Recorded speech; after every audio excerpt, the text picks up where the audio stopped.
নমস্কাৰ, কি খবৰ আপোনালোকৰ? আশা কৰিছোঁ আপোনালোকৰ ভাল। মোৰো ভালে আৰু বেছি ভালও নহয়, গাটো ইমান মোৰ ভাল নহয়। চাওকচোন, ৰাতিপুৱা ইমান ধুনীয়াকৈ ৰ'দ উঠিছে। আজি কিন্তু পুৰা গৰম দিব। আৰু ইফালে মই পটল কেইটামান ভাজিছোঁ আৰু ইফালে এয়া দালিও হৈ গ'ল। ইফালে এয়া চেংমৰা শাক, কোনে কোনে চিনি পায় বাৰু, মায়ে ধুনীয়াকৈ কাটি মেলি দিছে। এয়া বনাম।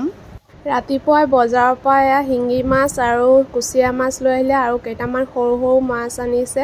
মোৰ কেইদিনৰ পৰা একদম ল' প্ৰেছাৰ আৰু গাটো বৰ দুৰ্বল হৈ আছে বুলি মাছবোৰ আনিলে।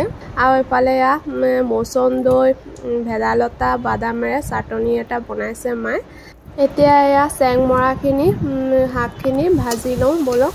এয়া পিঁয়াজ, নহৰু, আদা, জলকীয়া একেলগে আছে। এয়া ভাজি লৈছোঁ তেলত। তাৰপাছত কেইটামান আলু কাটি থৈছে মায়ে, সেই আলুখিনিও দি ভালকৈ ধুনীয়াকৈ ভাজি ল'ম। তাৰপাছত শাকখিনি দিম। এয়া আলুখিনি এতিয়া ধুনীয়াকৈ মিক্স কৰি লৈছোঁ। তাৰপাছত এয়া নিমখ আৰু হালধিও দি ধুনীয়াকৈ আকৌ মিক্স কৰি অকণমান ভাজি ল'ম। আলুখিনি ধুনীয়াকৈ ভাজি হৈ গৈছে। এতিয়া শাকখিনি দি ধুনীয়াকৈ মিক্স কৰি ল'ম। এটা হাতে যিহেতু বনাই আছোঁ, এটা হাতে ভিডিঅ' কৰি অকণমান অসুবিধা হয়। এয়া মিক্স কৰাৰ পাছত ধুনীয়াকৈ এতিয়া অকণমান জিৰা গুড়ি দি দিছোঁ।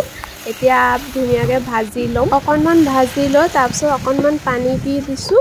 এতিয়া পানী দি ঢাকি দিম। ঢাকি তাৰপিছত 5 মিনিটমান বনাম। তাৰপাছতে ৰেডি হৈ যাব আমাৰ শাকখিনি। এয়া শাকখিনি বনাই হৈ গ'ল। এতিয়া মানুহজনক ভাতটো দি দিছোঁ। দোকান যাবলৈ দেৰি হৈ আছিলে, তো ধুনীয়াকৈ সোনকালে ইয়াক ভাতটো দি দিছোঁ। খাই লৈ এতিয়া দোকান যাব। আৰু এইফালে এয়া মাছখিনি মায়ে ধুনীয়াকৈ বাছি দিছে। মাছখিনি প্ৰথমতে ফ্ৰাই কৰি ল'লোঁ আৰু এয়া ভেদাইলতাৰে বনাইছোঁ। ভেদাইলতাৰ ৰেচিপিটো আগতে দেখাইছিলোঁ বুলি আজি আৰু নেদেখালোঁ। এয়া মাছ আৰু ভেদাইলতাৰ চব্জি হৈ গ'ল। আৰু এইফালে এয়া চেংমৰা ভাজি। তাৰপিছতে আৰু মই অলপ ভাত কেইটামান খাই ল'লোঁ। তো আজিৰ ভিডিঅ'টো ইয়ালৈ, দেখা পাম নতুন এটা ভিডিঅ'টো চাই কেনেকুৱা লাগিছে কমেণ্টত জনাব।